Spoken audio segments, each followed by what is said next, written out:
Hey Model Railroaders, James here with this month's video subject.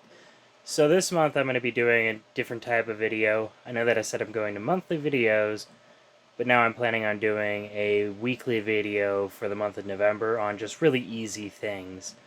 I got this idea from Alec at Technology Connections. If you haven't checked out his channel, it's pretty freaking good. I watch it every chance I get. It's really nerdy. It's fantastic. Anyways, I'm going to be covering the Silicon Valley Line's CabCam project. If you see me talking about virtual open houses or virtual railroading operations and whatnot, this is the key to it right here. Let's get into it.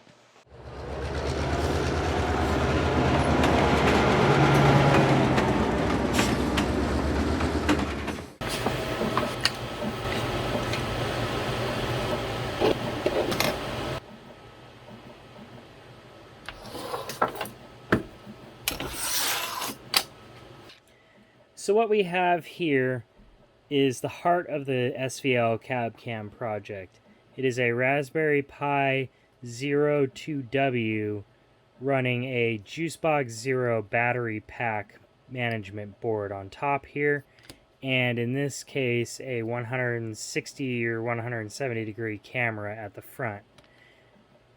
You don't have to go this elaborate on this, and we actually started out a lot simpler. We started out with just the Raspberry Pi Zero W running Linux on it, the Raspbian OS distro, and battery packs with a USB cable. We've kind of come full circle and are back to running the battery packs, and I will go over why that's the case later.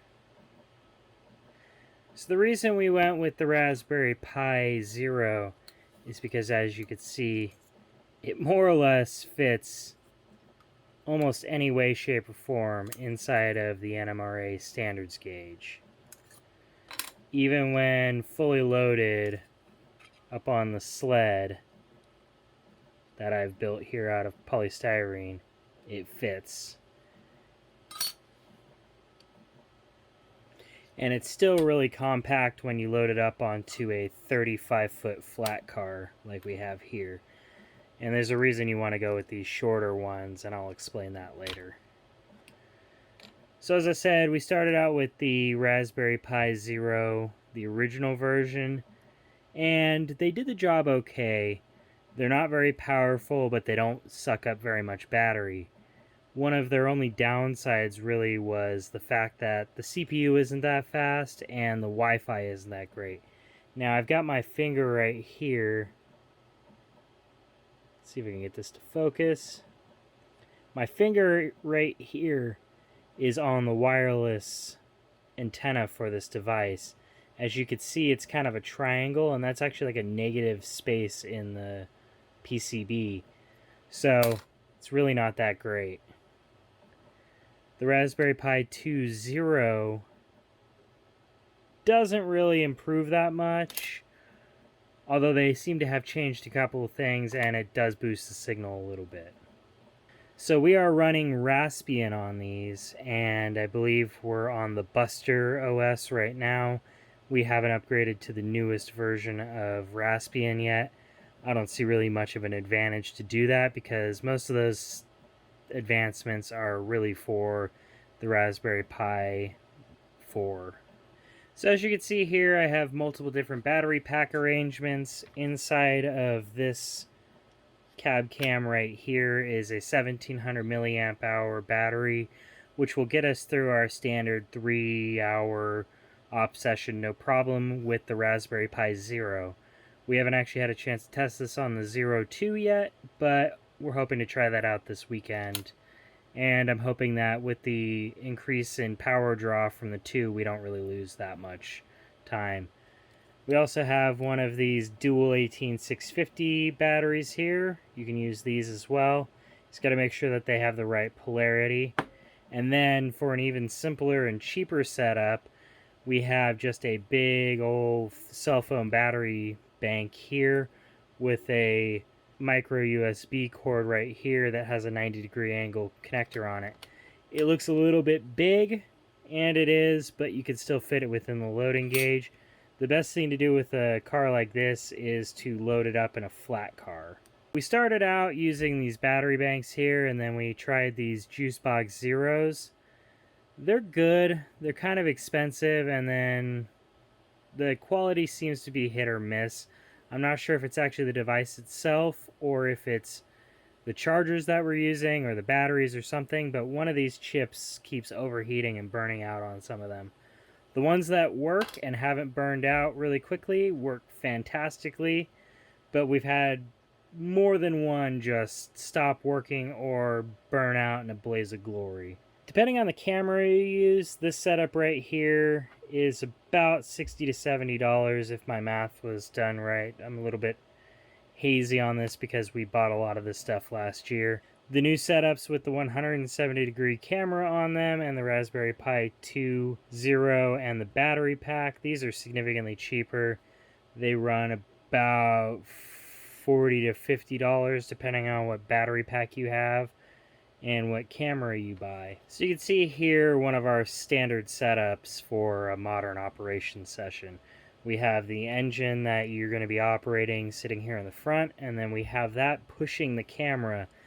The reason we went with this instead of trying to load it up into a HO scale engine is we tried that, and the dummy units that you can get these days are all really old and tend to not run very well, even if you've got the proper new metal wheels and all that stuff on them.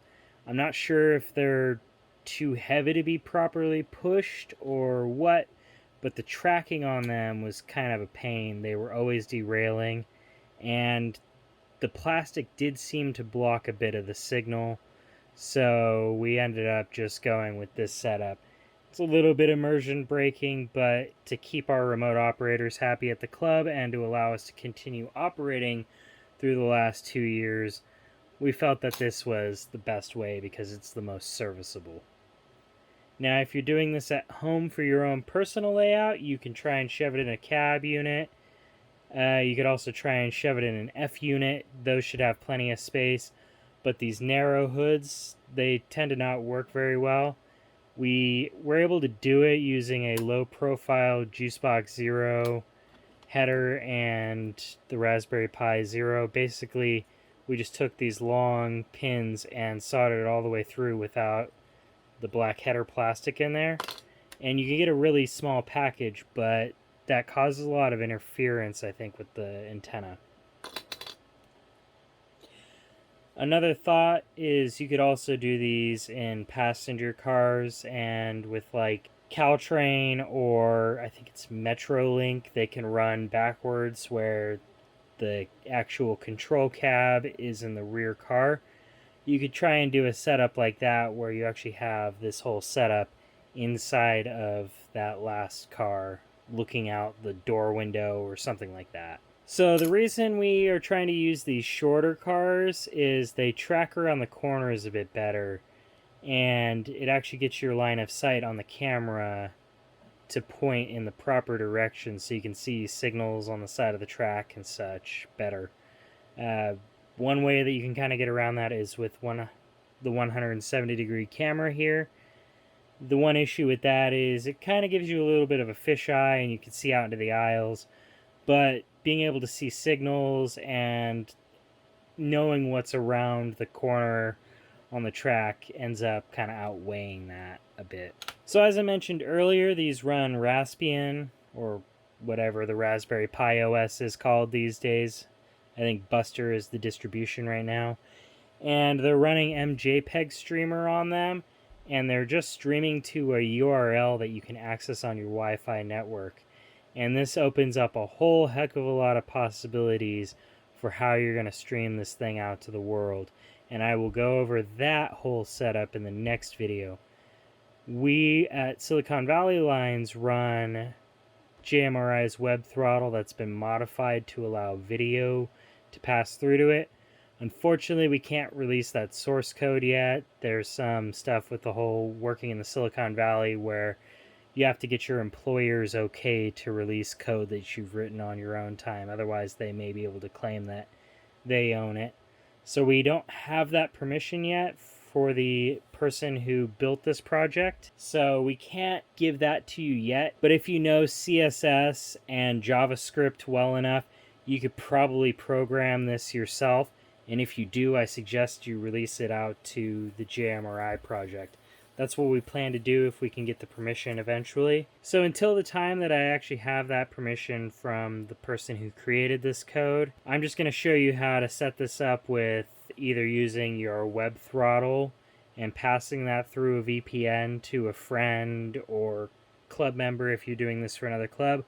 Or you can go even simpler and use your router's VPN function. Most modern routers have that, to allow your friends to just use Engine Driver or Y-Throttle off of their cell phones to connect to your VPN, and then you just stream the video from each one of these to Google Meet or Zoom or something like that using OBS. And I will go over all of that from start to finish in the next video. So if you're going to want to do this yourself and you're going to want to get a head start on next week's video, I will go ahead and post the bill of material down in the description, and I will include multiple versions of this, including the new one that we're going to try, but I will mark that it's completely untested. I will also link to the post on our Silicon Valley Lines website that has the information on where to download a mostly pre-configured image for this, so you don't have to build it from the ground up yourself. The information that is currently on Silicon Valley Lines should get you to the point where you are streaming to a URL on your local network. We don't have the post written up about OBS and how to stream to Google Meet or whatnot yet, but I'm hoping to have that before the next video, which at this rate should be next week.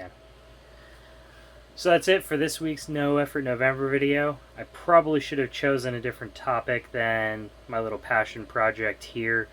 This probably could use a lot more in-depth video, but this is what you're gonna get, so I hope it's alright. I'll talk to you later. Boulder Creek Yard out. Hey Model Railroaders, James here with this month's video. If you haven't already guessed, it's about No Shave November.